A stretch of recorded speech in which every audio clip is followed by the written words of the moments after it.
جارێکی تر پەرلەمانی عێراق داوا لە حکوومەتی عێراق دەکات هەڵبژاردننی ئەنجومەنی پارێزگاکان دوا بخات بە بیانووی سەرقاڵی حیزب سیاسیەکان بە هەڵبژاردننی پەرلەمانەوە. بەمەش بۆ جارێکی تر کەرکووک لە هەڵبژاردننی ئەنجومەنی پارێزگاکان بێبەش دەبێت. ئەندامێکی کوردی ئەنجومەنی پارێزگای کەرکووک دەڵێت هەر جارە و بە پاساوێک هەڵبژاردننی کەرکووک دوا دەخەن.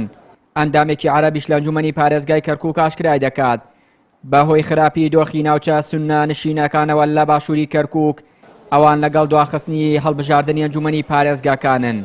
کەرکووک کێشەی نییە، کێشەی بۆ دروستەکەن بە قۆناغ ئێمەیان محروم کرد لە شەرعیەتی هەڵبژاردن. ئەوە سێ چوار قۆناغ ڕۆیشتووە، کەرکووک شمولی نەکردەوە جێگای داخە ئەو بڕە دیموکراتیە هەبووە، ئەوەشە پراکتیزە ناکرێت لە کەرکووکە.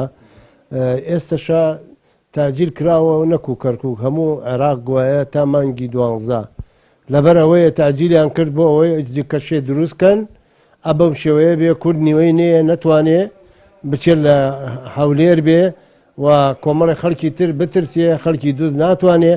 ئەوەیانە دروست کردو بۆی ئەنجامی هەڵبژاردنەکان برێن ئەوە ئێوە کورد زۆرینە نیتانەوەتانێ. کاتێک کە هەڵبژاردنە کرا ئەیانوت ئەمە بۆ مادەی 140 جێبەجێ ئەمە شمول مادەی 140 ناکات لەبەر هەڵبژاردننی، بەڵام کە بۆ ئەوان ڕەنگە ئەم هەڵبژاردنە برێنەوە هینی مادەی 140شە شمولتان ناکەیوە زۆرینە نیتان. ئێمە پێمان وایە دواخستنی هەڵبژاردننی ئەنجومەنی پارێزگای کەرکووک لە ئێستادا زۆر گرنگە، چونکە پێکاتەی عەرەبی شاری کەرکووک بەهۆی چەند هۆکارێکەوە وەک پێویست بۆ ئەنجامدانی ئەو هەڵبژاردنە ئامادە نییە. بۆ نمونە و مەرجانەی پێویستە بۆ دەنگدەرێکە بەشداری لە هەڵبژاردنەکان بکات لە دەنگدەرانی عەرەبدا نییە. زۆرێک لە دەنگدەران لە کاتی ئاوارەبوونیاندا کارتی دەنگدانیان ون کردووە. بە هەمان شێوە زۆرێک لە دەنگدەرانیش نەچوون بۆ نوێکردنەوەی تۆماری دەنگدەران.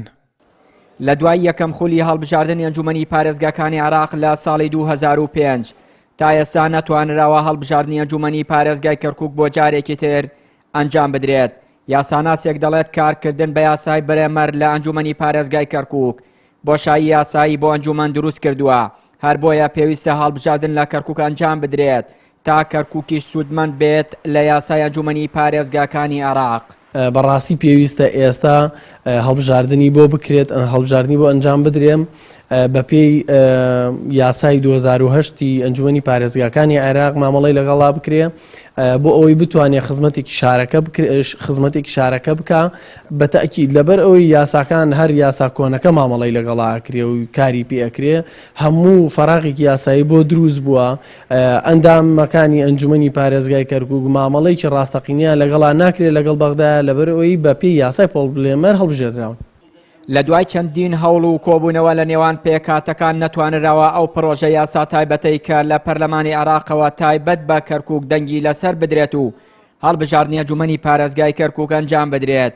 هەر بۆیە ئێستا کەرکووک نەخاوەنی ئەنجومەنی پارێزگایەکی شەرعیە و نەپارێزگاری هەیە.